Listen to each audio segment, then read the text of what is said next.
ಶ್ರೀರಾಮರು ತಮ್ಮ ಉನ್ನತ ಗುಣ ಹಾಗೂ ವ್ಯಕ್ತಿತ್ವವನ್ನು ರಾಮಾಯಣದಲ್ಲಿ ಪ್ರತಿಪಾದಿಸಿದ್ದಾರೆ.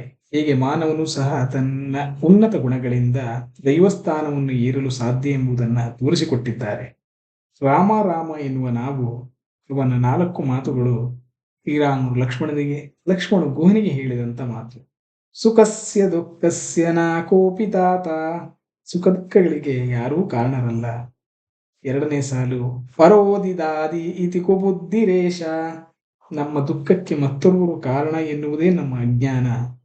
ಅಹಂ ಕರೋತಿ ಇತಿ ವ್ರತಾಭಿಮಾನ.